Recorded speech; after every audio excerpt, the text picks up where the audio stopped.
السلام علیکم ورحمۃ اللہ وبرکاتہ۔ کل نفس ذائقۃ الموت۔ گزشتہ کل میرٹھ شہر کے اندر عالم اسلام کے ممتاز عالم دین، بہترین اسلامی اسکالر حضرت مولانا قاضی زین الساجدین علیہ الرحمہ کا انتقال ہو چکا ہے۔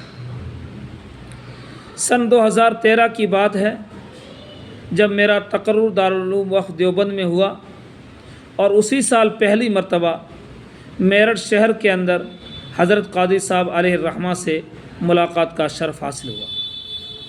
اس سے پہلے قاضی صاحب علیہ الرحمہ کے والد گرامی کا ذکر خیر، ان کی کتابوں سے مستفید ہونے کا موقع ملا، لیکن قاضی صاحب علیہ الرحمہ کی ملاقات کے بعد یہ یقین ہو گیا کہ جو پڑھا تھا، جو سنا تھا ان کے والد گرامی کے متعلق، وہ بالکل سچ ان کے اندر پایا۔ خداوند قدوس نے قاضی صاحب علیہ الرحمہ کو بے پناہ خصوصیات سے نوازا تھا۔ بہترین علمی صلاحیت، بہترین اخلاق، صبر اور ہمت، حوصلہ اور سب کو ساتھ چلنے کی جو صلاحیت تھی ان کے اندر، وہ بہت اب مشکل نظر آتی ہے۔ ہمارے دارالعلوم وقف دیوبند کا شہر میرٹھ کی عظیم ترین جامع مسجد کے اندر وہ جس شان کے ساتھ ذکر خیر کرتے، حضرت اقدس مولانا قاسم نانوتوی رحمۃ اللہ علیہ ہوں، یا قاری محمد طیب صاحب رحمۃ اللہ علیہ ہوں، یا مولانا سفیان صاحب جو ابھی موجودہ ہمارے محتمم ہیں، سبھی اکابر کا وہ بہت شاندار طریقے سے تعارف کراتے، عوام کو سمجھاتے، دارالعلوم وقف دیوبند کی جو خدمات ہیں اس کے بارے میں وہ لوگوں کو آگاہ کرتے۔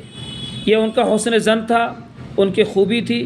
ہم تمام دارالعلوم وقف دیوبند کے فرزند ان کے حق میں دعا کرتے ہیں، خداوند قدوس ان کی مغفرت فرمائے، ان کو اعلیٰ علیین میں مقام عطا فرمائے، اور ان کے جو صاحبزادے ہیں، جو جانشین ہیں، جناب پروفیسر سالک صاحب، خداوند قدوس ان کو ہمت دے، ان کے خاندان کے طرز پر ان کو چلنے کی توفیق عطا فرمائے۔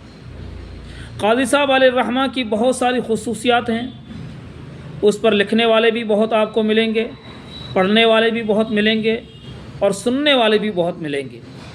میرٹھ شہر ہی نہیں بلکہ پورا ہندوستان ان کے اعلیٰ اخلاق، ان کے کردار، ان کی تعلیم اور تربیت کا گواہ ہے۔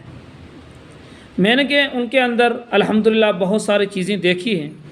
سب سے بڑی چیز ان کے اندر یہ تھی کہ چھوٹوں کو کیسے آگے بڑھانا، ان کی کیسی تربیت کرنا، ان کو کیسے حوصلہ کرنا اور ان کو آگے کیسے بڑھانا، یہ ان کے اندر الحمدللہ بہت خوبی تھی۔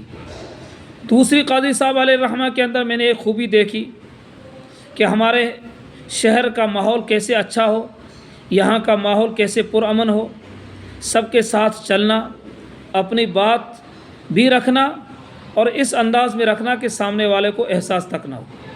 یہ ان کے اندر کمالات تھے کہ بہت شاندار طریقے سے اپنی بات کو مضبوط دلیل کے ساتھ رکھتے تھے، جس سے سامنے والا اس کو مانتا تھا۔ خداوند قدوس نے علم ان کے اندر علمی صلاحیت بھی رکھی تھی۔ موجودہ دور کے جو تقاضے ہیں اس کے حساب سے بھی الحمدللہ وہ بہت سوچتے تھے، ہر آدمی کی ہمت بڑھاتے تھے۔